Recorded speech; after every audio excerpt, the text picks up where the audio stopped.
북한에 정말 60년 만에 기록적인 폭우가 내렸습니다. 사상자만 해도 800여 명이 넘을 것으로 지금 추정하고 있어요. 농경지가 잠겼는데 그 면적이 900만 평.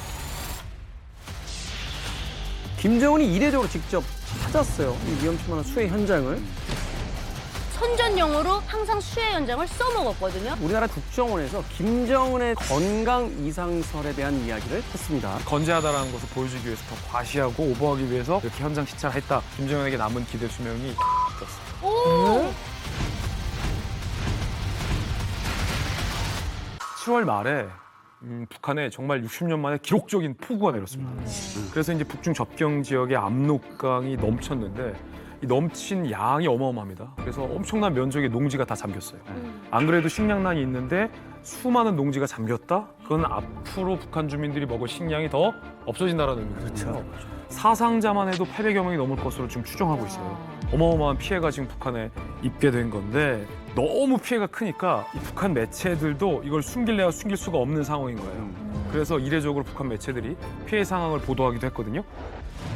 최근 평안북도와 자강도를 비롯한 일부 지역들의 폭우로 인한 엄중한 피해인 강수량이 기록되고 예상 밖의 큰 물이 발생하여 적지 않은 시군들을 휩쓸었습니다.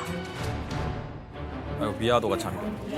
수해가 나도 저렇게 집이 지붕 꼭대기까지 잠기는 경우는 저게 좀 드문이죠. 쉽지 않은. 다 잠겼어? 압록강.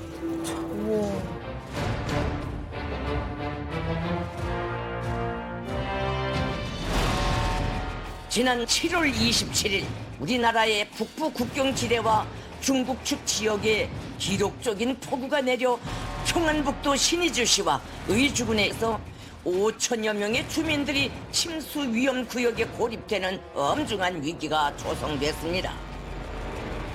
우와, 이거는 뭐 도시 전체가 사라지는 거 아니에요?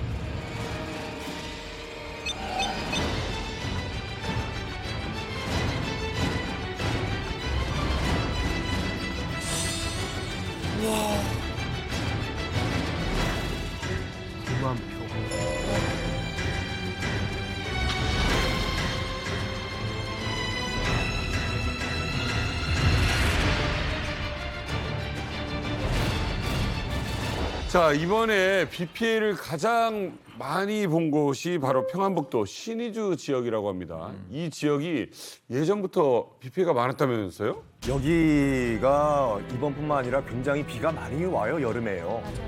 그리고 또 홍수도 어마무시하게 발생을 합니다. 아, 원래 그래요? 원래 여기 비가 많이 와요.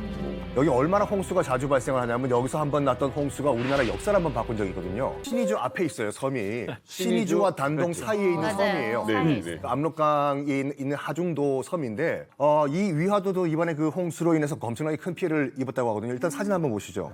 그러니까 왼쪽이 이제 홍수 전이고 오른쪽이 이제 홍수 후인데 지금 위화도 안쪽까지 쭉 지금 빗물, 강물이 지금 침범을 했잖아요, 지금요. 자, 저게 역사가 어떻게 이제 바뀌는 계기가 됐냐 하면 방금 우리 말씀하신 것처럼 위화도 해군이 1388년 딱 이맘때 여름이었거든요. 그 당시 이제 고려 우왕과 이제 그 최영 장군이 이제 밑에 부관이었던 이성계 보고 가가지고 압록강 건너가지고 명나라의 요동을 점령하라라고 이제 명령을 내리고 이성계는 군대를 끌고 갑니다. 네. 근데 하필이면 위화도까지 갔는데 엄청나게 지금까지 비가 온 거예요. 아, 지금. 금강지? 딱 이렇게 상황이 된 거야. 그래가지고 위화도 못 건너겠다. 그래서 편지를 보내요. 위화도가 거의 잠겼는데 여기서 어떻게 더 전진하냐? 전염병 돌고 있지. 억수까지 비가 오고 있기 때문에 활을 쏘아도 악교가 다 녹아가지고 화살이 안 날아간다. 여기서 요동치는 것은 불가능하다. 유턴. 걔가 돌아와가지고 고려를 멸망시키고 조선을 세웠잖아요. 그래서 이 홍수 때문에 역사가 바뀐 일도 있을 정도로 엄청나게 비가 많이 오는 지역이에요, 여기가. 그럼 생각해 보면 1388년이면 그로부터 지금 거의 700년에 가까운 시간이 흘렀는데 700년 동안 진보하지 못한 지역이라는 이야기잖아요, 지금. 그렇죠. 세상에. 근데 지금 이 수해보도 이후에 김정은과 북한 이 당국에서 얘기하는 것들 의문투성이라면서요? 북한에서 공개한 영상 속에서 저렇게까지 잠긴 영상을 보도한 적이 거의 없어요. 거의 없어요. 나는 이번에 왜 보도했지 하고 원래 그래요? 안 좋은 거는 보도 안 하거든요. 네. 그리고 또 하나 놀라운 거 있어요. 위에서 찍은 영상을 본 건 난 처음인 것 같아요. 드론으로 네. 아예 이제 촬영이 된 거, 그러니까 보도용으로 촬영이 된 것을 이제 공개를 했다는 건데 첫 번째 의문점은 북한은 그동안 자신들의 치부를 이렇게 대외적으로 맞아. 공개한 적이 거의 없다는 거예요. 맞아. 지상 낙원이니까. 그렇죠. 그런데 이번에 이례적으로 자신들의 수해 현장을 아주 자세히 보도했습니다. 대체 왜 그런 거예요? 공개를 할 수밖에 없던 상황이 아니었나 생각을 하는데 그 신의주 바로 건너편이 이제 중국 단동이에요. 생각보다 단동이랑 신의주는 가까워요. 막말로 단동에서 그러면 신의주에서 들린다고 해요. 이 정도거든요. 네. 자, 일단 그 단동도 지금 그 피해 상황이 지금 영상으로 준비되어 있는데 한번 보시죠.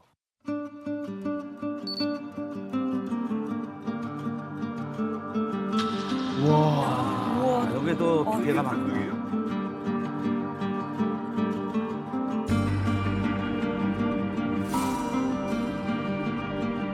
아니 어떻게 이렇게 물이 안 빠지나? 와, 차 이거 어떻게?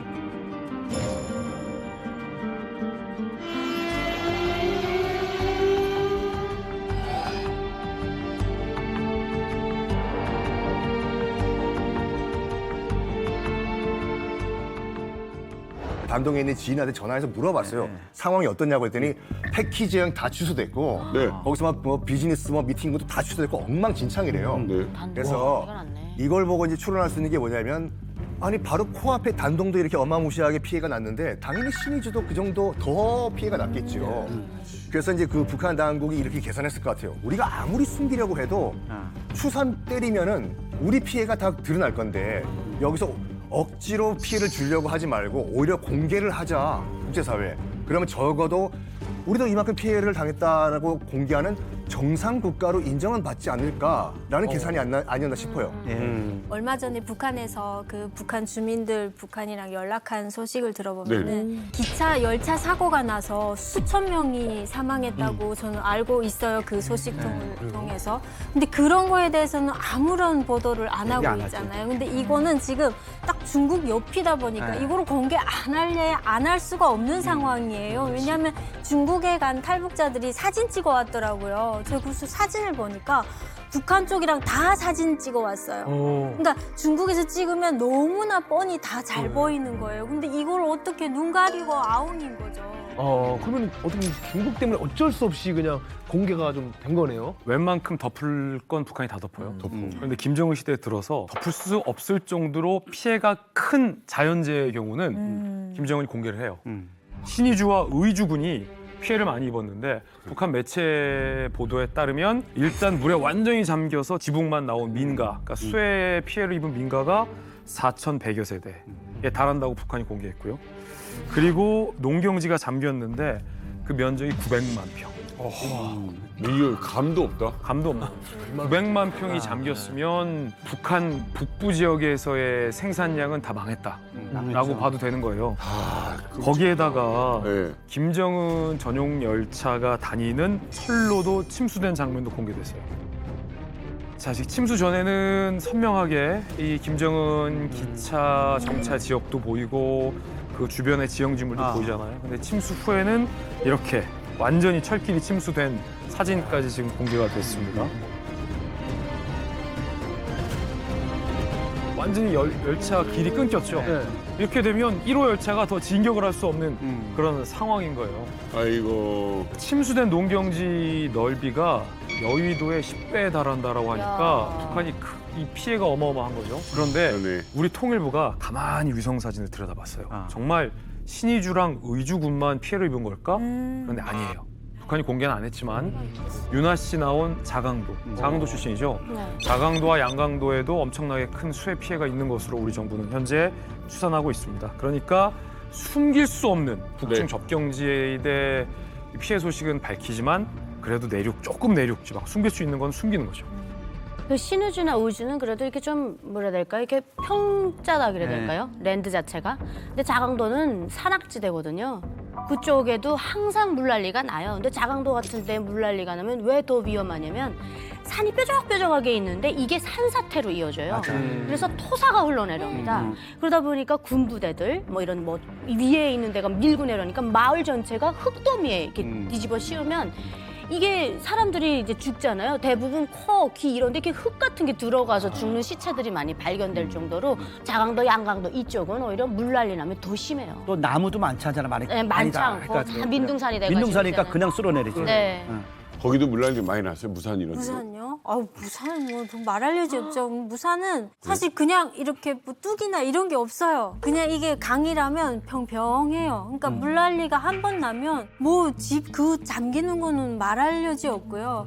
저희는 근데 물난리 나면 피해야 되는데 자꾸 그쪽으로 몰렸던 기억이 나는 게 가면은 이렇게 아저씨들이 갈구리 이렇게 쇠 갈구리 이만한 거를 들고 그리고 밧줄 엄청 길어요. 이거 들고 거기 서서 자꾸 뭘 찾아요. 왜냐하면 이게 돼지나 개가 떠내려가니까. 그거 잡으려고. 근데 그게 근데 그게 북한 돼지잖아요. 그럼 먹지 못해서 그런지 몇 번 하다가 깔아앉아 버려요. 근데 중국에서 떠내려온 돼지는 힘이 좋아서 얘들이 막 계속 막 빽빽거리면서 막 한동안 계속 물에 떠 있거든요. 그러니까 그거를 갈구리를 던져서 그거를 잡아서 맞아요, 낚아채려고 구조하는 거야? 아니야, 구조가 아니라 먹으려고 잡아먹으려지.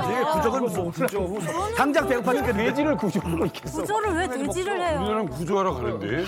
아니지 은희 언니가 말하는 건 어른들이잖아요. 어른 근데 남자분들이 학생 애들도 이렇게 얼감이라고 그래요. 얼감해갖고 딱 하다 이렇게 탁 던지면 염소도 목에 딱 걸리고 따라가면서 보고. 사람도 떠내려. 사람 안 건져요. 사람은 거기 먼저 건져요. 아니 그러니까 근데 제가 봤던 거는 이제 사람 떠내려가는 거는 없었어요. 아마 사람 떠내려갔으면 어땠을까 싶기는 한데 저 짐승들 많이 봤어요. 사람이 집채 위에 올라앉아서 앉아서 내려가는 거예요. 통나무도 뿌리채로 이렇게 뒹굴 뿌리도 나왔다가 잎도 나왔다 이렇게 하면 내려가거든요. 흙물에. 근데 집채가 둥실둥실한데 여기 위에 사람이 자포자기한 채로 이렇게 앉아서 떠내려가는 거예요. 근데 물살이 너무 빨라요. 못 보셨기 때문에 맞아요. 그림이 안 그려지실 텐데 엄청납니다. 사품 치면서 내려가는데 속도가 너무 빨라서 잡으라요 하고 던지면 벌써 이 사람 저기 떠내려가 있어요. 그래서 못 건집니다. 그거 건지려고 들어갔다가 2차 피해가 나요. 그대로 휩쓸려 내려가거든요. 쉽지가 않아요. 자강도 그렇구나. 네, 자강도 장난 아니에요. 여기서 이제 두 번째 의문이 드는 장면이 하나 등장을 합니다. 수해 현장이라는 곳이 완전히 복구가 안 돼 있기 때문에 굉장히 위험천만한 또 2차, 3차 어떤 또 다른 사고가 날 수 있는 네. 현장인데 김정은이 이례적으로 직접 찾았어요. 이 위험천만한 수해 현장을. 제가 알기로는 이 김정은이 사실은 위험한 공간에 잘 가지 않잖아요. 비행공포증도 있어서 비행기도 잘 타지 않고 기차로만 이동한다 이렇게 알고 있는데 수해 현장에서 유독 위험한 장면들이 많이 연출이 됐습니다.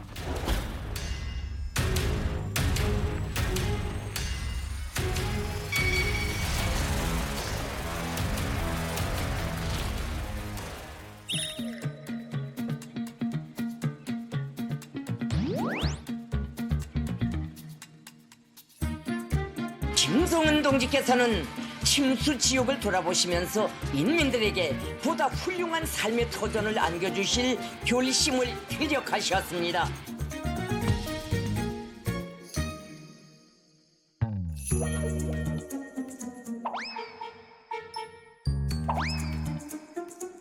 아이고 옆에 사람들 빠지고 따야. 어떻게. 지금 안 맞아 지금 이게 밸런스가 여기다 하나 더 태워야 돼.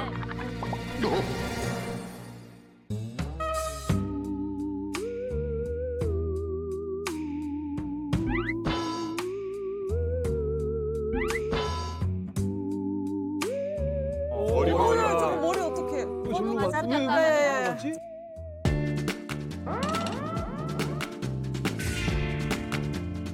저거 실수했으면 보트 운전하는 애 이거겠네.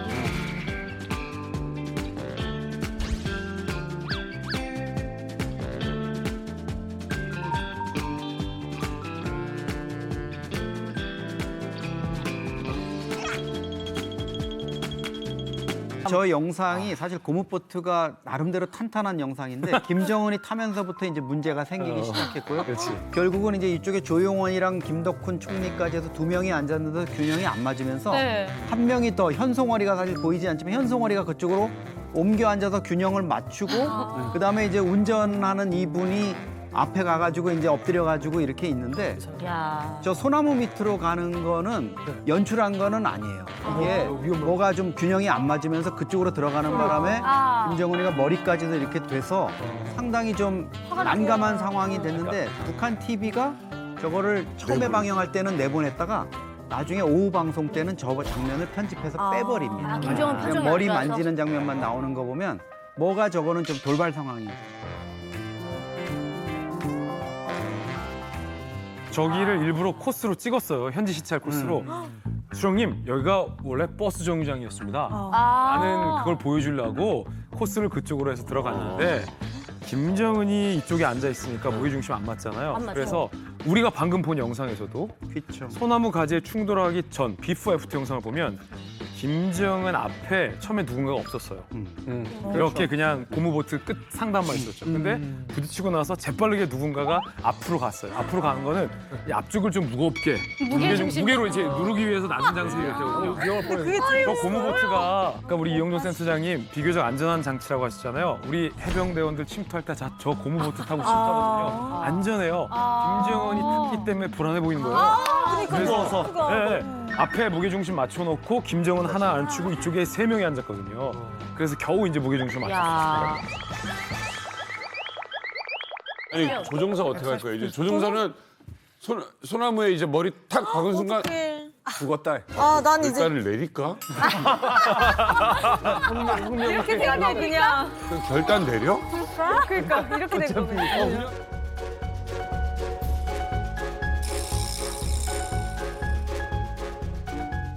또 인상적인 본 게 있습니다. 여기 뭐예요? 보시면은 뭐예요? 제가 좀 준비를 해봤는데 김정은을 태우고 이 렉서스 차량을 물속으로 들어갔잖아요. 사실 이 도강 이 퍼포먼스 때문에 정말 이슈가 좀 많이 됐었거든요. 아니 사실 이 정도 타면 도망가야 되는 거 아닌가요? 이거 제가 취재해 왔어요. 저 좀 줘보세요. 이거 뭐야? 사실은 제가 이제 채널 A에서 수해나 장마, 태풍, 재난방송 뉴스를 전담으로 진행을 해온 앵커입니다. 물이 많이 불었을 때 차를 언제 포기해야 되느냐라는 거를 일반 시민들이나 국민들이 잘 모르실 수 있어요. 몰라요. 이 국토부 행안부가 동시에 지침을 만들었는데 바퀴에 타이어에 절반 정도 물에 잠겼을 때는 사실은 마음적으로 차를 버려야겠다라는 생각을 하셔야 된다는 거예요. 바퀴의 3분의 2가 잠겼을 때는 이미 늦었습니다. 보통 그런 기준으로 보시면 돼요. 맞아요. 그런데 이 차량은 다 잠겼는데요? 거의 다 잠겼어요. 바퀴 안 보여요. 거의 다 잠겼죠. 사실은 바퀴가 이 정도까지 있어요. 그래서 요만큼 타이어 상단만 남겨놓고 휠은 다 잠겼다라는 상태로 보거든요. 근데 이 차량은 일본 이 도요타의 고급 브랜드 렉서스 LX 차량인데 그래서 제가 이 침수에 굉장히 강한 차다라는 생각이 들어서 렉서스 홈페이지 들어가서 취재해봤어요. 도강 능력이 얼마나 되는지를 찾아봤는데 렉서스 공식 홈페이지 설명에 따르면 이 차는 높이가 700mm 정도를 건너갈 수 있는 능력을 갖고 있는 차다. 70cm니까 꽤 도강 능력이 우수한 차죠. 그런데 이 정도면 이건 침수차입니다.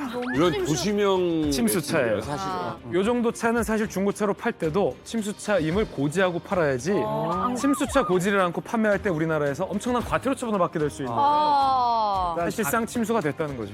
저 차 100% 못 써요. 못 써요? 버스가 아니라 백이건 다 그 잠겼네. 머플러라고 하는 그 공기 배출구 있지 않습니까? 걸로 물 다 그걸로 들어갔어. 물이 들어가는 순간 엔진 룸에 물이 들어가요. 그럼요. 배기관에 잠겼다니까. 근데 저거는 이제 못 써요. 저거는 그 중고차로도 못 팔거든요. 그래서 제 차 같은 경우에도 저렇게 도강할 때는 SUV에는 배기구를 위로 뽑아요, 이렇게요. 그렇지.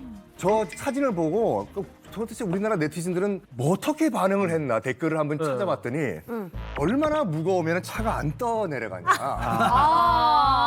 그리고 또 도요 땡사는 김정은에게 정말 광고비를 줘야 된다라고 하고 있는데 저렇게 무리를 하면서까지 저 약간 애민 정신 홍보하는 걸 보고 저 사진을 북한 주민들이 보았을 경우에는 반응이 어떨까요, 진짜? 진짜 궁금하다. 사실은 김일성, 김정일은 저런 사진을 내보낸 적이 한 번도 없어요. 그렇지. 북한이 그전에도 100년 만에 수해, 몇 년 만에 수해가 엄청 많았는데 굳이 왜 지도자가 직접 나타났냐 했을 때 김정은이가 이렇게 애민 정치를 하는 지도자다라는 거를 보여주려고 한 것 같고요. 그렇게 했을 때 김정은의 그 어느 정도 인지도가 올라갈 수가 있고요. 그리고 특히 저 지역이 어떤 지역이에요? 국경 지역이거든요. 국경 지역이라는 건 뭐냐면 사람들이 마음만 잘못 먹으면 바로 중국으로 갈 지역이거든요. 근데 그 지역 사람들의 민심을 얻는 것이 김정은한테는 지금 중요하다. 그래서 사실은 수해가 일어나고 나가지고 8월 6일 날 김정은이가 수해 현장을 다시 방문을 하거든요. 네네. 그때 실은 노동신문인데 제가 신문 그래요? 내용을 보면서 너무 창피해요. 야, 무슨 뉴스를 이렇게 사랑 편지처럼 쓴 거예요. 보니까 인민을 너무나도 불같이 사랑하기에 아름다운 생활과 추억이 깃든 소중한 삶의 보금자리를 잃은 인민의 아픔을 자신께서 직접 체감해 보지 않으시고서는 그들의 아픔을 10배, 100배로 풀어줄 복구 대책을 현지에서 세우지 않으시고서는 도저히 마음을 놓으실 수 없으신 우리 총비서 동지시였다. 한 문장. 이게 한 문장이에요.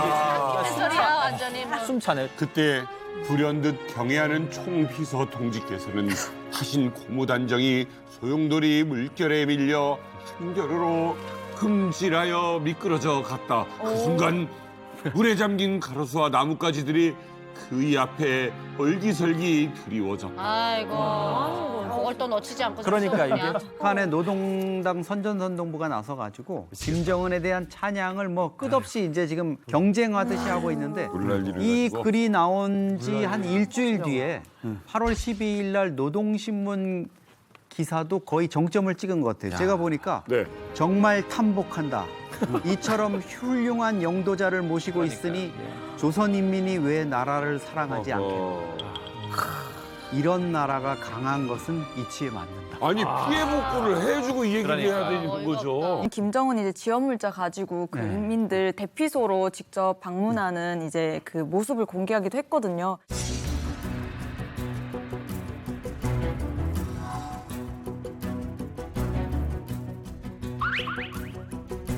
음악으로. 동의하는 김성은 동지께서 평안북도 위죽은 큰 물피해 아이고. 지역을 또다시 찾으시고 재해 복구를 위한 중대 조치들을 취해 주셨습니다. 아이고 아이들 빚정 마른 거 봐라.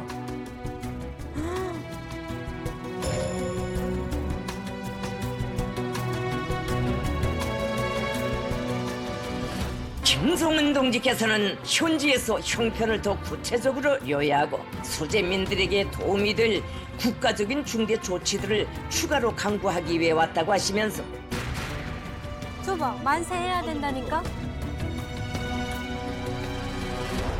아니 이제 본인은 이제 뭐 거예요, 인민들 챙기는 애민 지도자의 이제 모습처럼 이제 활짝 웃으면서 사람들이랑 사진 찍었는데 솔직히 이 무더운 더위에 집 잃고 저 움막에서 사는 사람들은 정말 이 그 장군님이 왔으니까 웃어야 되는데 이거 어떻게 속에서는 정말 열불이 날 거예요. 그 자기 자식들 보고 있으면 얼마나 애기들 불쌍합니까.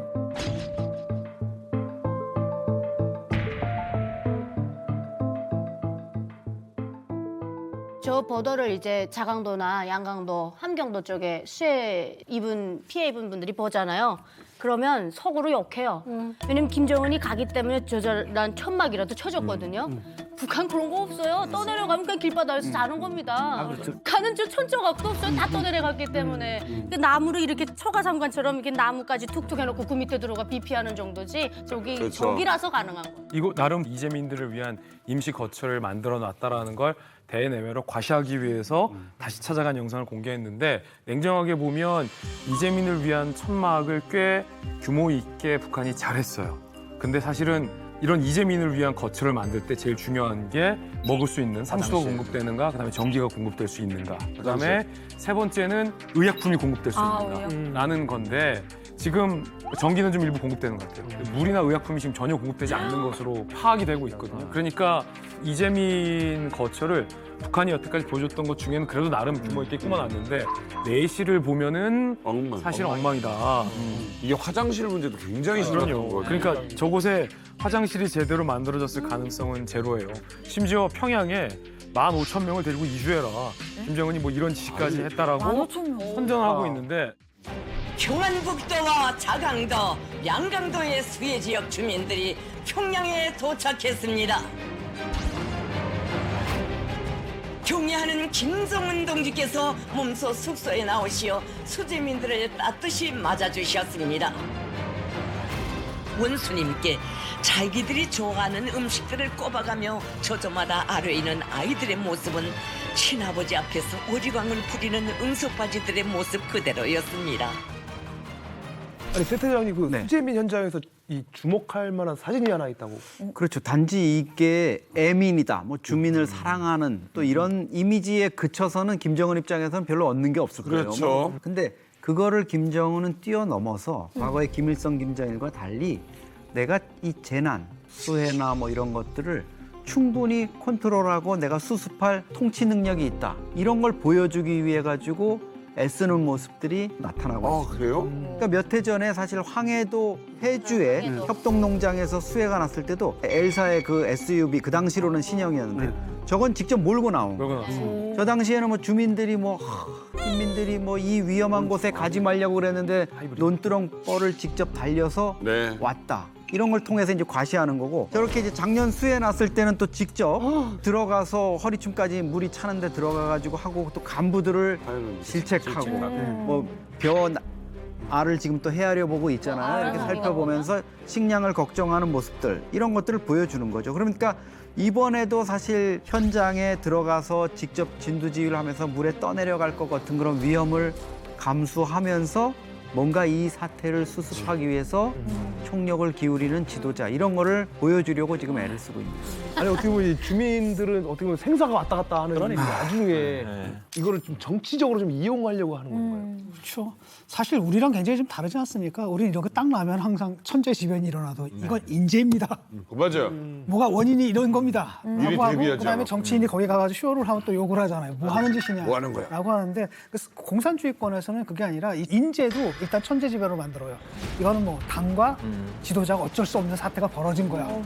그럼에도 불구하고 당과 지도부는 이렇게 노력하고 있어. 이걸 보여줌으로써 오히려 비판받을 일을 갖다 칭찬받을 일을 이렇게 바꿔놓는 스타일이거든요. 사실은 여러 가지 이유가 있겠지만 기후변화라든지 다 예견된 거잖아요. 그럼. 특히 이제 북한 같은 경우에는 나무를 떼서 그다음에 나무 경작지를 갑자기. 만들다 맞아요. 보니까 사실 저수 능력이 없는 거거든 산이. 그러니까 그 바로 이런 문제를 짚어야 되는데 그게 아니라 우리 지도자께서 네. 저기까지 바지를 입고 들어가고 라고 하면 사실 비판받고 고쳐야 될 일은 고치지 못하고 그 비난받아야 할 일들이 오히려 칭찬받을 일로 그 둔갑이 돼버리는 거죠. 이 기법이. 그러니까 수혜를 잘 이용하는 것 같죠. 그런데 아주 잘 이용하는 것 한편으로는 이 장비만 업그레이드 된 거야. 옛날이랑 방식은 똑같은데 이번에는 드론이 동원됐어요. 네. 김정은의 수해 시차를. 그다음에 아까 그 보트에는 잘 보이지 않았지만 뭐 조용원 현송월도 타고 있었어요. 김덕훈 내각 총리도 있고. 그다음에 그 뒤에 웅크리고 있는 사람이 1호 사진가요. 저거 만약에 뒤집어서 잘못되면 최고 존엄, 그다음에 내각 총리, 조직비서 현송월 1, 2, 3, 4가 다 죽는 거예요. 아니요. 지금 노동신문에 무슨 막 연애 편지처럼 글도 쓰고 뭐 하고 근데 이게 진짜 김정은이 내부 달래기 또 인민들에게 추앙받기 위해서 이렇게 한 것이냐.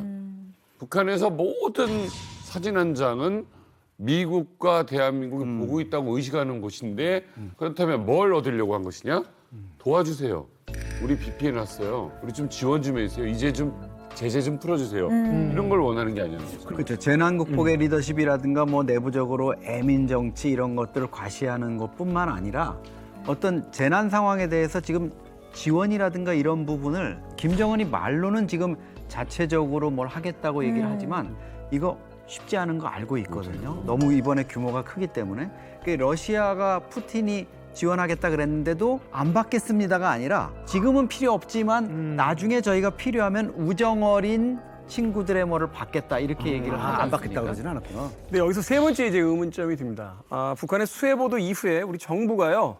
무려 12년 만에 처음으로 홍수 피해를 지원하겠다라는 의사를 밝혔어요. 그런데 다음 날 곧바로 김정은은 적은 변할 수 없는 적이다라고 하면서 사실상의 지원을 거절했습니다. 여기에는 분명히 또 다른 정책인 의도가 있다고 봐야 되는 것이 아닌가 하는 또 생각이 드는데. 이번은 사실은 굉장히 피해가 크거든요. 그래서 실제로 이 북한 북부 지역의 생산량이 다 수포로 돌아가고 있는 심각한 상황인데도 불구하고 우리 정부가 물 위로도 도와줄게라고 해봤고 제가 파악하기로는 물 밑으로 도와주겠다고 해보고 북한이 자존심 때문에 안 받을 것 같아서 정말로 중립적인 뭐 NGO나 국제사회를 거쳐서 도와주겠다라고도 해봤어요. 근데 북한이 안 받겠대요. 오히려 김정은이 공개적으로 우리 쪽에 일일이 대응을 안 하는데 러시아한테도 도와주세요라고 얘기 안 했고요.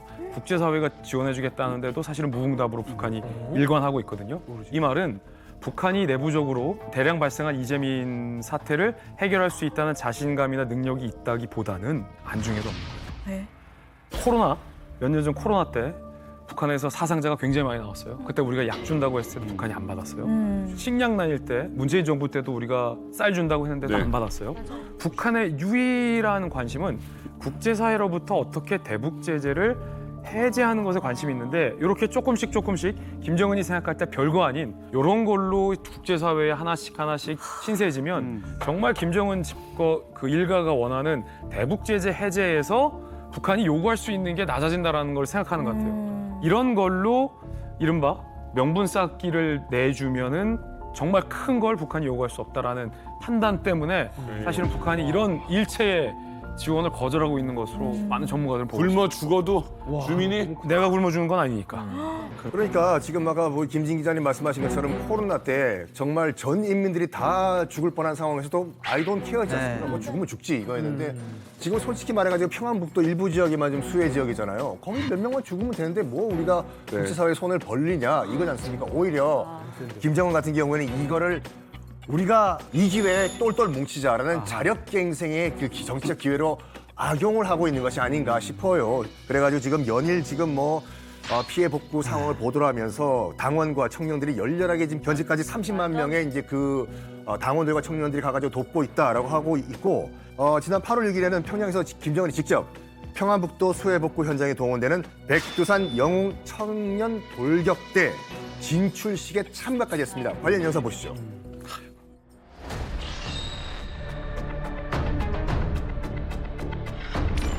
저것도 전날 저 떼약 끝에서 떼약 끝이죠. 끝없이 애들이 걸어가지고 집결을 하더라고요. 에라이 이것도 보여주기 아니야. 대학 때 이거 많이 했어요. 그렇지 강제 동원이지 뭐 노역이지.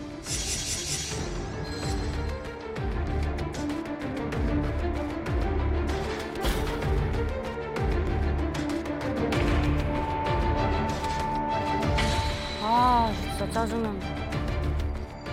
김정은 동지께서는 피해 복구장에 나갈 것을 결의한 청년들의 수가 근 30만 명에 이르고 있다고 하시면서 세상에 대고 이런 청년들이 있는 이 나라를 경기 높이 자랑하고 싶다고 뜨겁게 말씀하셨습니다.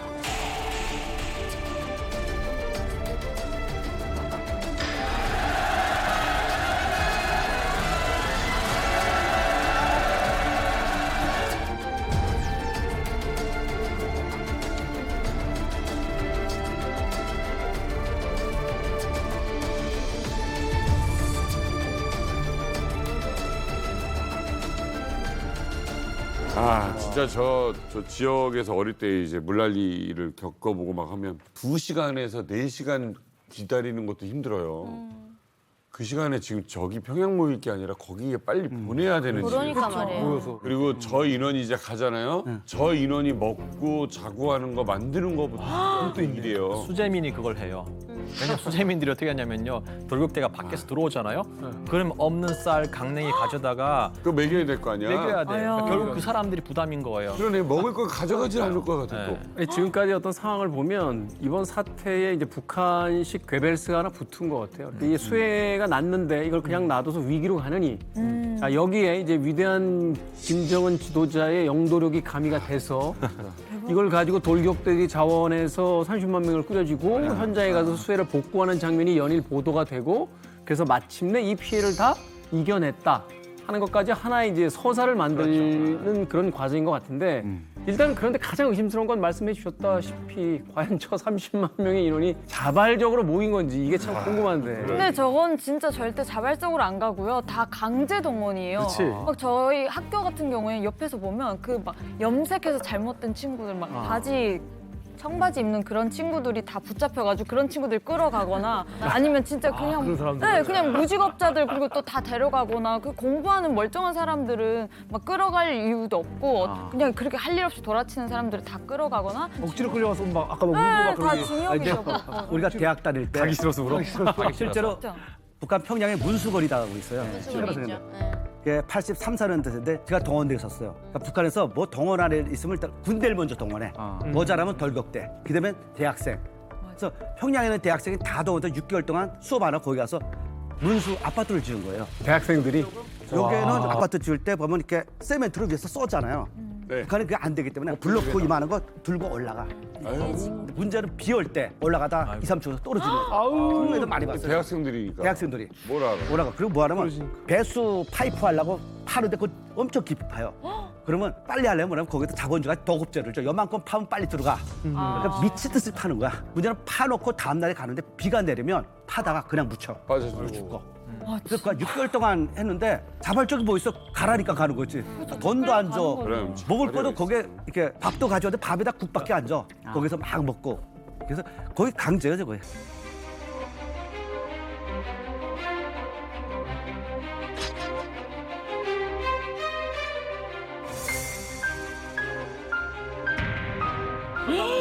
지금 맨손으로 지금 저게 작업을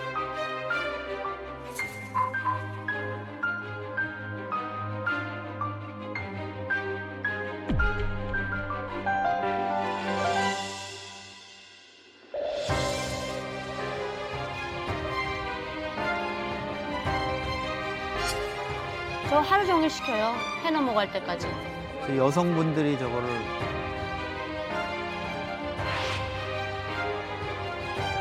와 이거 학생들이다. 이거.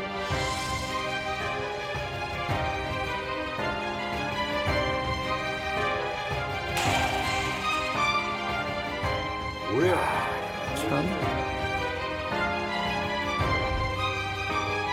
그러니까 국제사회에서 지원해주겠다는 그 이야기에 대해서는 혼자 폼은 다 잡고 거절은 김정은이 했는데 네네. 그 고생의 몫은 고스란히 지금 다 주민들, 저 북한에 이제 주민들이 다 지어야만 하는 그런 상황들이 참 안타깝게 느껴집니다. 근데 이게 지금 북한만의 문제가 아닙니다. 우리에게도 피해가 있을 수가 있다. 이게 무슨 말일까요? 수해라는 것이 이제 그 북한의 북쪽에서만 일어나는 건 아니죠. 북한의 남쪽과 이제 군사 분계선 지역에서도 발생할 수 있는 거지 않습니까? 그럼요. 바로 임진강 때문에 그래요. 그렇죠. 임진강이요. 임진강의 발원지가 어디냐면 무려 마식령 산맥에서부터 시작을 해요. 함경도부터. 그래서 비율로 따지면은 북한 6, 우리 대한민국 4 정도를 걸쳐 있는 강이거든요. 그래요. 그 말은 이제 상류가 북한이고 하류가 우리나라예요. 그래서 상류에서 물난리가 나면 하류에서는 더 큰 물난리가 나겠죠. 그렇죠. 문제는 북한에서 통보를 안 해줘요.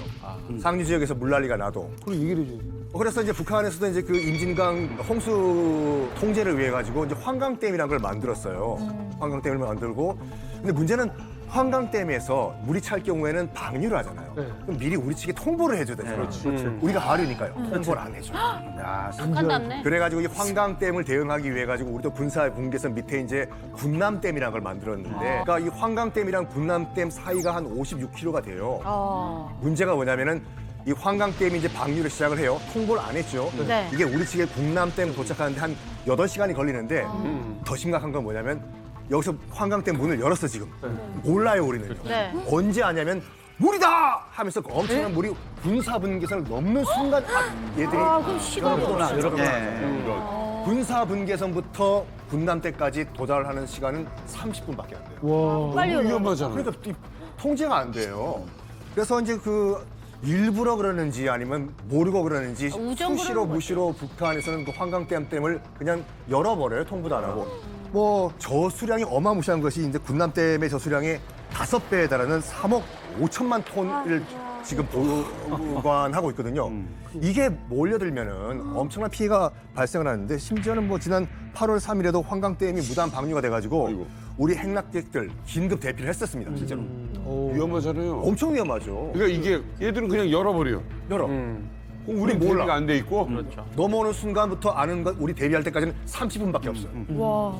이 댐이라는 게 사실은 이제 그 하천에 있는 거잖아요. 그 양쪽이 다 그 말하자면 행락객들이 있단 말이에요. 텐트 치고 있는 사람도 있고 낚시를 하는 사람도 있고 사실은 또 그걸 뭐 생활 터전을 삼아서 살아가는 사람들이 있는데 댐문을 갑자기 열고 물을 방류한다. 이건 사실은 굉장히 위험한 일인데 중요한 것은 이 문제뿐만이 아니라는 겁니다. 이 댐의 방류 때문에 생긴 문제가 하나 더 있는데요. 바로 이겁니다. 자, 종미 씨, 이게 뭔지 아시겠어요? 보면 약간 고구마 같이 좀 생겨요. 아, 그렇죠. 뭐 어떤 이쪽 측면을 보면 이렇게 약간 고구마처럼 이거 처음 보는 거예요, 이거는. 이게 뭐예요? 소금빵 같은. 놀라지 마십시오. 이게 지뢰예요. 네? 지뢰예요.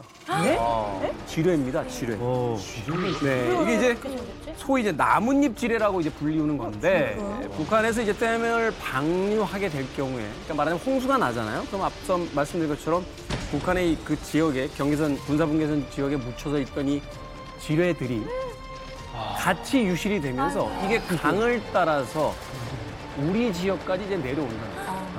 아니 이거 떠내려고 좋게 생겼는데? 그렇죠. 이건 사실을 얼핏 봐서는 지뢰라고 생각을 못하는 분들도 대부분 대부분이라는 못하죠. 이게 나뭇잎이라면 앞에는 푸를 때 나뭇잎, 뒤에는 가을 나뭇잎. 딱 요 분위기예요. 이런 분위기. 아이들이 막 끓는 거. 관련 뉴스 한번 보십시오. 2010년 경기도 연천에선 북한에서 떠내려온 목함지뢰가 폭발해 한 명이 숨지고 한 명이 크게 다쳤습니다.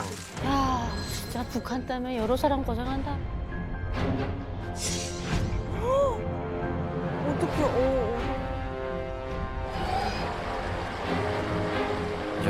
와.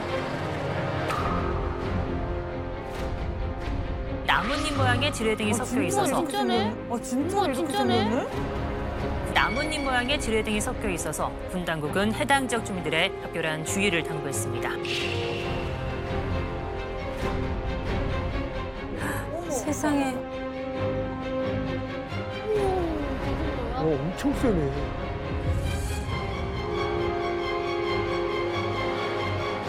네, 이게 북한 지뢰가 사실 뭐 대전차 지뢰나 뭐 이런 큰 지뢰는 사실 그렇게 안 되는데 주로 이제 발목 지뢰나 이렇게 소형 뭐 네. 거의 참치캔 그런 수준 정도 되거든요. 이런 걸 이제 살포해 놓으면은 장마나 홍수 때 그냥 방치가 되다 보니까 휩쓸려서 이제 계곡물을 따라서 내려오다가 한강 하류까지 내려오다 보니까 우리 국민들이 이제 다치는 사고가 벌어지는 건데요. 2020년에 한강변에서 낚시를 하던 70대 남성이 다리를 크게 다쳤습니다. 이때도 대인 지뢰, 발목 지뢰였고요.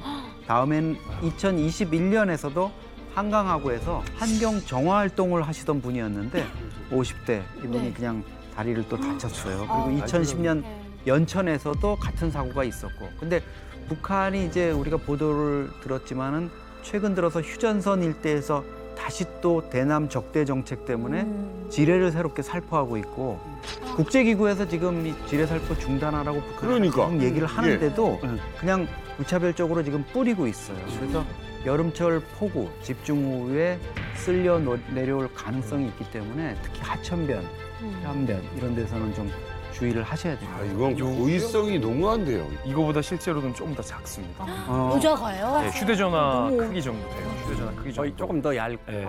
그런데 문제는 북한이 반의도적으로 그러니까. 군사분계선 그다음에 남북 공동 하천 인근에 수만 발의 이 나뭇잎 지뢰를 고의적으로 매설하고 있어요. 너무한 거 아니야? 그런데 이게 실제로 겉으로 이렇게 보면은 이거 어색하다라고 싶지만 나뭇잎 사이에 섞여 있으면 진짜 모를 것 같아요. 네, 앞쪽도 그렇고 뒤쪽도 그렇고 몰라요. 이 방송을 보고 계신 국민 여러분께서는 꼭 이 모양 유의하시고 특히 이제 남북에 비가 많이 올 상황에서는 또 조심하셔야 될 것 같습니다. 이건 떠내려갈 걸 뻔한 지역에다가 이걸 묻어놨는데 우연히 떠내려왔다? 이거 우리 책임 아니라고 분명히 얘기할 텐데 북쪽에서는. 그런데 이번에 북한의 그 수해 뉴스를 보면서 조금 또 궁금증이 있는 부분들이 있습니다. 북한의 피해 지역에 대한 뉴스는 전혀 없어요. 앞서 뉴스 여러 장면들을 보셨겠습니다만 그 직접 수해를 당한 분들의 뭐 인터뷰라든지 이런 이야기는 전혀 없이 지도자가 방문했다, 지도자 중심의 어떤 뉴스가 돼 있죠. 이건 사실 뉴스의 어떤 기본에서도 이미 많이 벗어나 있는 것이고 그런데요, 이 김정은에 대한 보도가 대부분인 것이 묘한 시점과 맞아떨어집니다. 최근에요, 네 번째 의문점이 드는 지점인데 우리나라 최고의 정보기관인 국정원에서 김정은에 대한 건강 이상설에 대한 이야기를 했습니다. 건강에 이상이 있는 것 치고는 피해 현장을 직접 둘러보고 뭐 현장에 가장 깊숙한 곳까지 간다. 조금 좀 의도적인 뭔가 목적을 분명히 가지고 있는 것 같아서 이상하게 느껴지는 부분들이 분명히 있거든요. 우리 국정원이 김정은의 건강 상태에 대해서 이번에 자자장 국민들 앞에서 이제 브리핑을 한 거잖아요. 그거 보란 듯 의식해서 김정은이 이렇게 나왔다는 분석이 있거든요.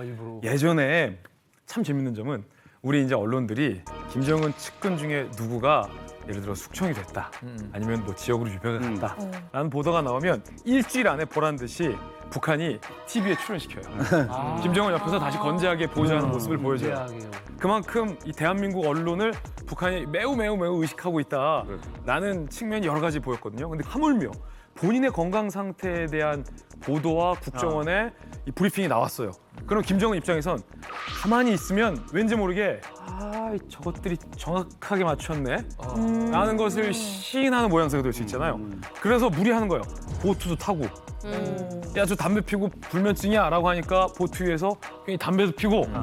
독재자의 건강 문제는 그 사회에서 이 독재자의 정당성을 위협할 수 있는 가장 큰 요소예요. 그렇기 때문에 건재하다라는 것을 보여주기 위해서 더 과시하고 오버하기 위해서 이렇게 현장 시찰을 했다라는 분석도 가능할 것 같아요. 이거는 밸런스가 너무 이거는 병약한 아버님 모시고 가는 거지 이게 지도자를 모시고 가는 게 아니잖아요. 거의 아픈 사람 데려가듯이. 보시면 담배하고 잿더리가 있어요. 옆에.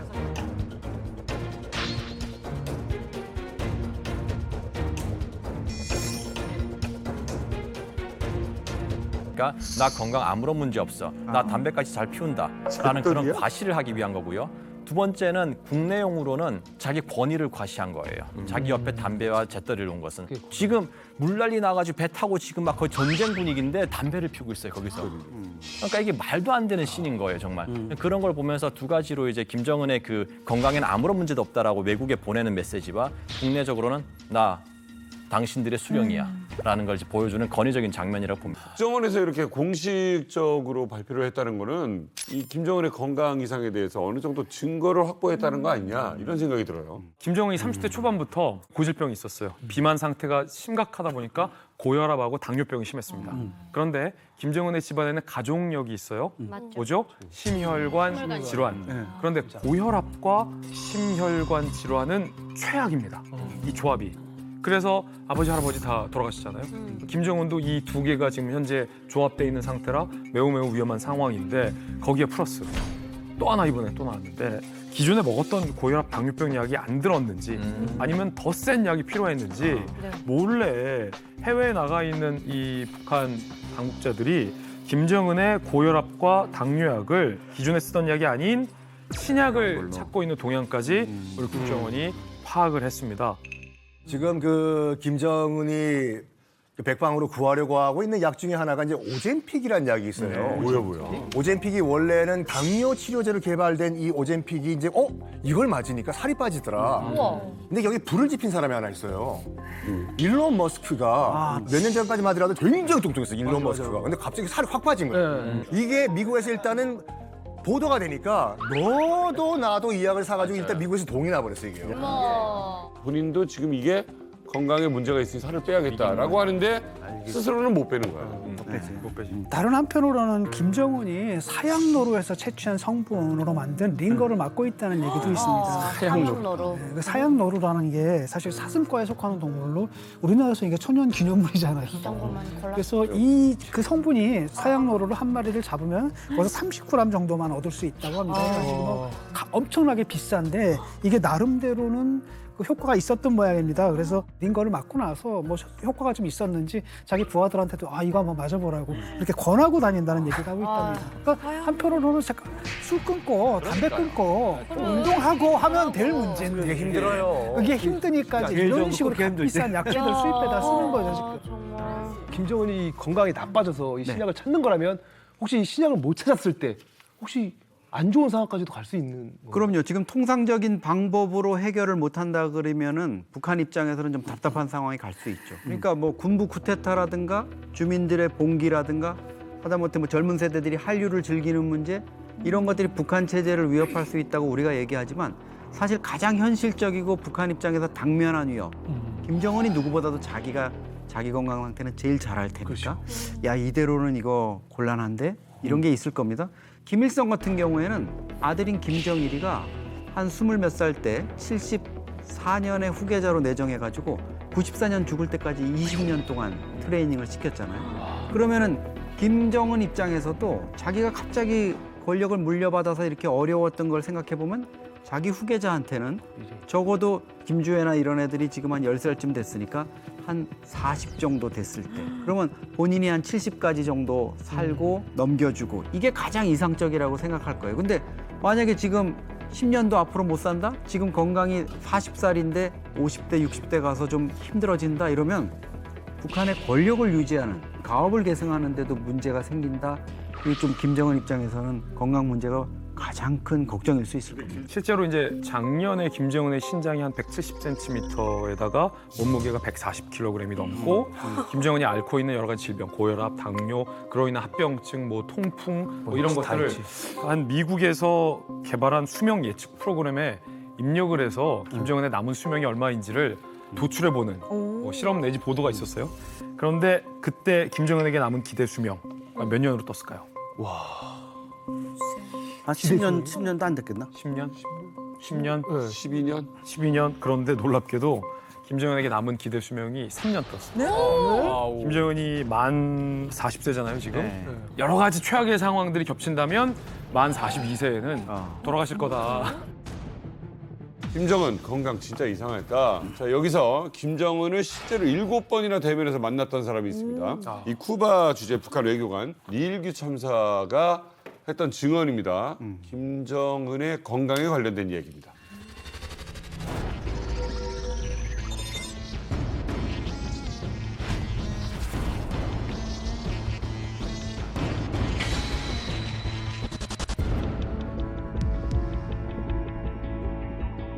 계기는 2번이었고요. 7번, 8번 되나? 접촉 그 횟수는 얼굴이 상당히 붉고 뒤에서는 마시는지 모르겠는데 그런 행사장에서 잘 안 마십니다. 안 마시는데 향수로 얼굴이 빨갛고 그리고 이렇게 숨소리가 굉장히 힘들어 하거든요. 제가 지금 기자님 숨소리가 안 들리잖아요. 제 숨소리가 안 들리잖아요. 근데 들리거든요. 우와. 이 사람이 좀 숨이 좀 가빠하나라는 그런 생각을 하고 건강한 사람은 아니다. 그래서 이런 생각을 하죠. 먹도 없어. 먹이 없으니까 숨을 얼마나 힘들겠지.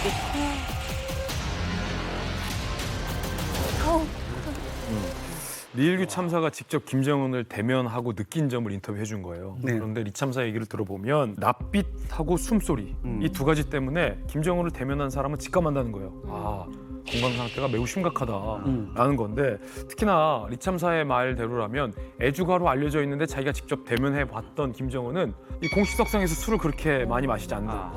그런데 마치 만취한 사람처럼 얼굴이 빨개져 있다는 거예요. 아까 우리가 SUV만 봤지만 이 사진에서 보면 얼굴이 너무 빨개요. 피가 안 통하는 것처럼. 얼굴이 굉장히 술 마신 사람처럼 새빨갛다. 그러니까 솔직히 말해가지고 고혈압 걸리신 분들은 살 빼셔야 돼요. 저도 지금 고혈압 환자인데 그러니까 몇 년 전만 하더라도 제가 100kg가 넘는 거구였어요. 진짜? 그래서 25kg를 뺐어요. 많이 뺐어. 많이 75요? 초등학생이 하나 빠져나갔어. 그러니까 왜 뺐냐면은 병원 가니까 딱 그 얘기 하더라고요. 젊은 나이에 죽기 싫으면 살부터 빼라고. 당시 제가 100kg가 넘었을 때만 하더라도 방금 말씀하신 것처럼 가만히 있어도 제 숨소리가 들려요. 김정은도 이렇게 숨 쉴 때 색 소리가 난 것이 하루 이틀이 아니거든요. 이런 모습이 노출된 것이 꽤 오래됩니다. 관련 영상 한번 보시죠.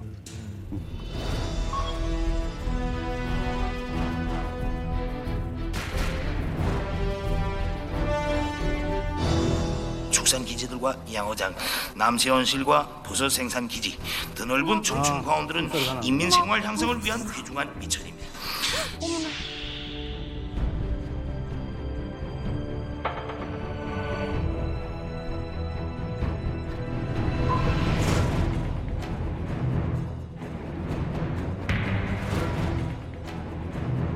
아, 앉아서 계속. 이거 지금 등이 올라왔다 내려갔다 하네. 달려왔는데요?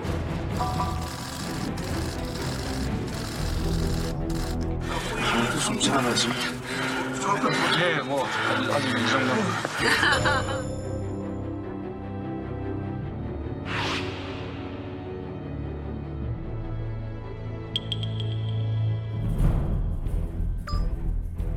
그러면서 담배를 끊어야지 호흡기가 안 좋은데.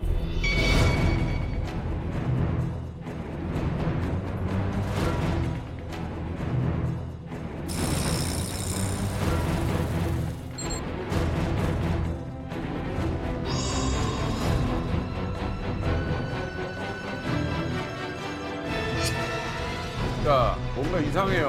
이상하네. 예. 숨을 거르네. 앞으로 승갑부 하는 거예요. 아니.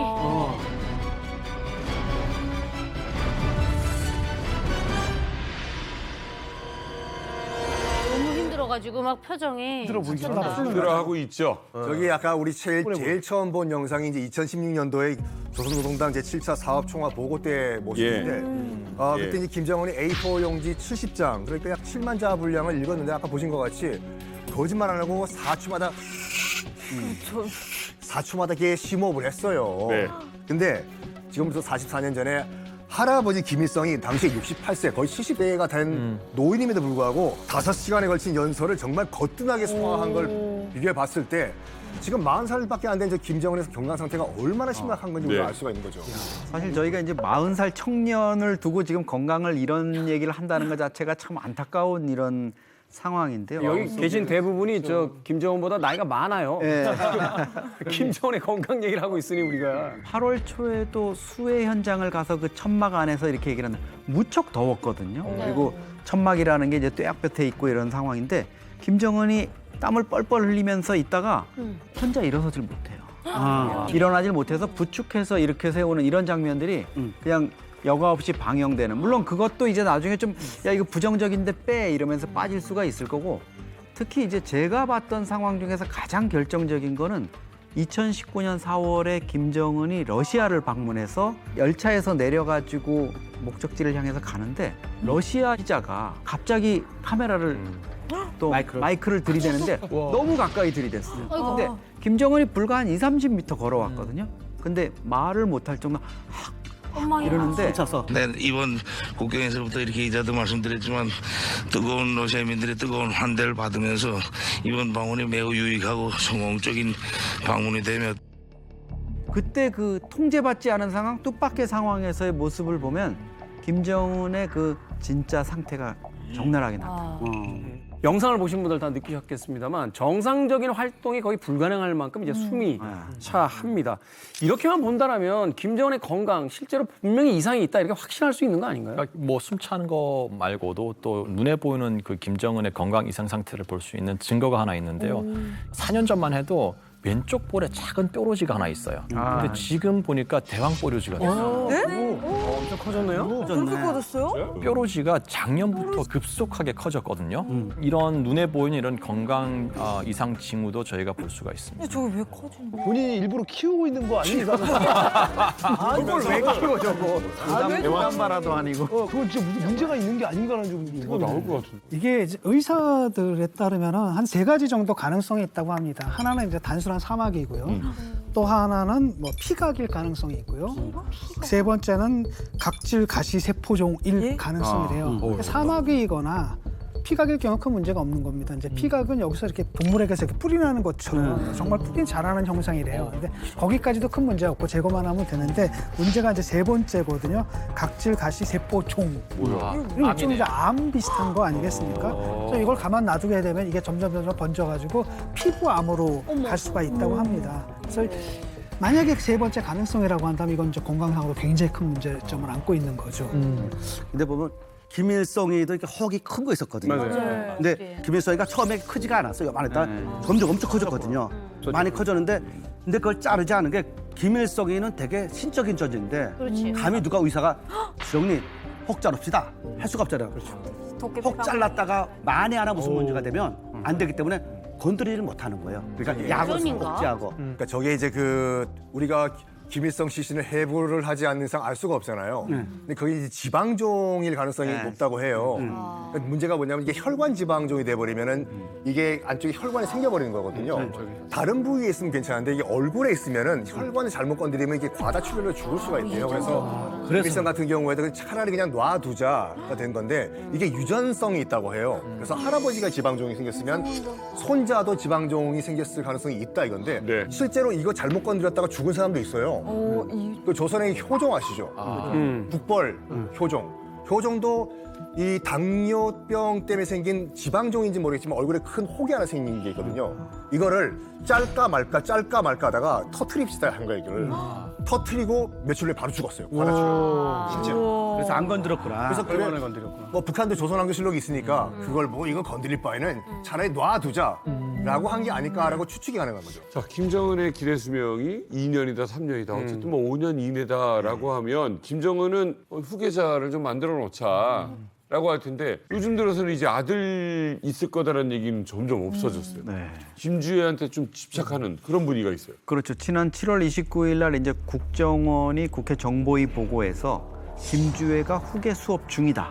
이렇게 이제 발표를 했습니다. 김정은 입장에서는 마음이 바쁠 수밖에 없죠. 기대 수명이 2, 3년 남았다는 얘기까지 나올 정도로 건강이 안 좋다. 근데 사실 한미 정보 당국이 북한 최고 지도자의 건강에 대해서 관심을 갖고 여러 가지 데이터를 가지고 내리는 판단은 비교적 정확합니다. 2008년 8월에 김정일이 스트로크, 뇌졸중이 와가지고 문제가 생겼을 때 한미 정보 당국이 지금 2번째 왔는데 3번째 이게 오게 된다면은 생존 확률이 70% 정도, 3년 내에 사망할 수 있다 이랬는데 정확히 3년 3개월 만인 2011년 12월에 스트로크로 사망을 했습니다. 여기에 발맞춰서 이제 또 김주애에 대한 교육도 사실은 진행됐거든요. 그래서 김주애를 보면 두 가지가 있어요. 첫 번째, 김주애가 김정은하고 같이 현지 지도를 나가면은 경제 부분은 되게 미미한데 군사 부분이 60%를 차지해요. 그리고 지도자에게 쓰는 상징적인 표현이 있어요. 그게 향도자라는 의미거든요. 북한의 지도자는 뭐냐면요, 인민의 앞길을 향도한다라는 게 있거든요. 이 두 가지를 김주애가 지금 다 하고 있기 때문에 김주애로 지금 가고 있는 것이 아닌가라는 그런 분석도 있습니다. 한동안 김주애가 공식 석상에서 모습을 감춰버렸거든요. 그래서 이건 또 어떻게 된 일인가 궁금했는데 지난 8월 4일에 신형 전술 탄도 미사일 발사 차량을 군부대에 이제 전력화해서 배치하는 그 행사 과정에 이제 80여일 만에 모습을 다시 드러낸 겁니다. 그래서 다시 이제 후계자설이 또 다시 이제 일어나게 됐는데 여기서 주목할 만한 장면이 있었어요. 단상에 김주애가 이렇게 올라가거든요. 그런데 고모 김여정이 허리를 숙이면서 김주애를 이렇게 안내를 해요. 야, 많이 성장했네. 와, 어머, 키가 엄청 크네. 꽤 컸네. 많이 성장했네요. 오, 키가 의상을 또 비슷하네. 저렇게 입어놓으니까.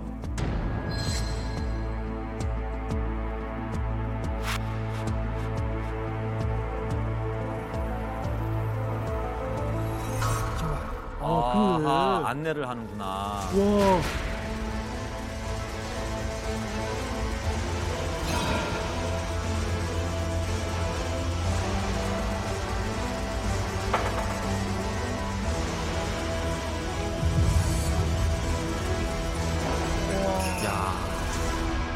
군사무기라든지 열병식 이런 데 주로 많이 등장을 하잖아요. 김정은이 생각할 때 자신의 유고시에 가장 두려운 존재가 무엇이냐라고 한다면 역시 군부인데 일단 군부를 장악하는 것, 그러니까 주로 이제 군인들이 동원되는 군부의 행사에 김주애를 주로 등장시킴으로써 미리부터 그 어떤 충성심을 좀 얻어내려고 하는 게 아닐까 하는 또 생각해보게 됩니다. 그래서 그런지 몰라도 국정원에서는 이 김주애가 후계를 이어받을 가능성이 있다라고 발표를 한 가운데 한편에서는 또 김주애 후계자를 반박하는 의견들도 있습니다. 그래요? 과연 김정은을 이을 북한의 후계자는 누구인지 최고의 북한 전문가들을 저희 이만갑에서 만나봤습니다.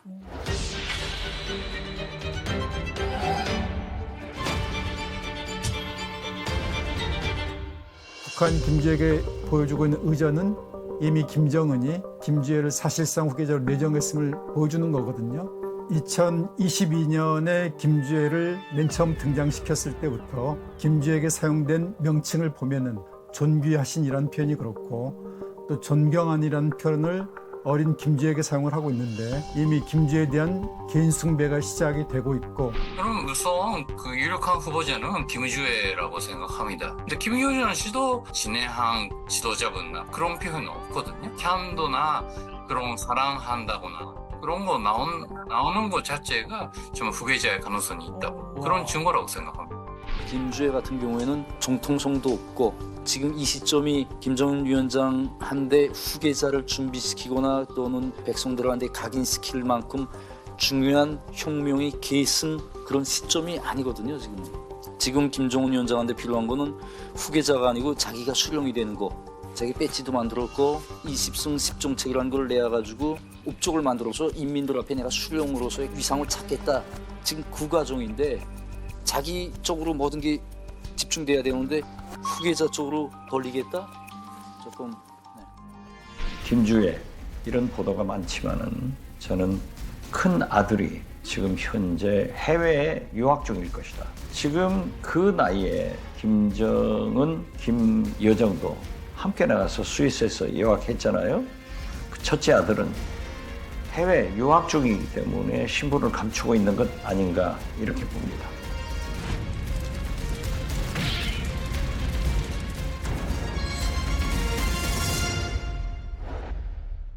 사실은 8월 4일 저희가 방금 본 군 관련 행사에 김주애가 80일 만에 등장한 이 장면이 앞으로 김주애가 과연 북한의 후계자가 될 거냐 안 될 거냐를 앞으로 판가름하는 중요한 좀 분수령이 될 것 같아요. 국정원이 7월 말에 김주애가 후계 수업 중이지만 다른 자녀일 가능성도 배제하지 않는다는 뉘앙스의 보고를 내놓았는데 그 직후에 바로 공개 행사에 처음 등장시키면서 뒷줄에 앉혔잖아요. 그동안에 저렇게 둘째 줄로 밀려나서 군부 인사들이 앞에 앉았는데 후계자 지위에서 한때 있다가 밀려난 고모인 김여정 또 외무상 최선희 이렇게 나란히 앉혀놨는데 그리고 전날 보도는 김주애가 전날 나왔다는 거를 북한 매체들이 아예 보도를 안 합니다.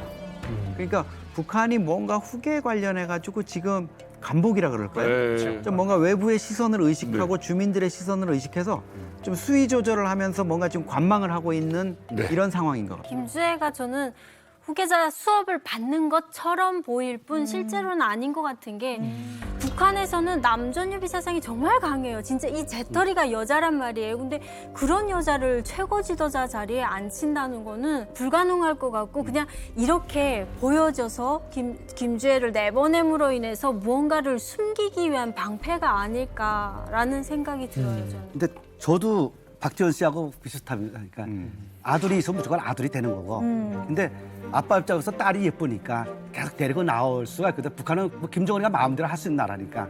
근데 결국은 북한 사람들이 여자를 세우는 것에서 거의 납득을 못할 거. 권력층도 그렇고. 북한 사회가 바뀌지 않고 지금처럼 이렇게 남존여비가 강하게 있는 사회라 그러면은 김주애가 불가능할 겁니다. 근데 북한도 장마당을 거치고 고난행군을 거치면서 북한 그 저변의 엄마들이 남편 보고 뭐라 그러냐면 문직이라고 그래요. 그만큼 아버지의 권위가 많이 떨어졌고요. 그리고 북한이 3년, 4년 안에 보여왔던 행보, 외교부장을 여자에 올린다든지 그 여자의 수장들을 계속 부각을 시키거든요. 그 말은 뭐냐면은 지금 김정은이가 살아있을 때 김주애를 위한 스토리를 지금 만들고 있다고 봐요. 여자도 지도자가 될 수 있다. 나중에 김주애가 수령이 됐을 때 사람들로 하여금 여자 수령에 대한 부담감을 덜 느끼게 하는 거죠. 그런 조치가 지금 이루어지고 있다고 봅니다. 근데 저걸 단순하게 이제 그 북한을 절대 왕조라고 봤을 때는 후계자가 아닐 가능성이 높아요. 왜냐하면 절대 왕조 국가에서 후계자를 일찍 공개하면 두 가지 단점이 있거든요. 뭐냐면 첫 번째 단점이 너무 일찍 공개가 돼가지고 공격 대상이 돼요.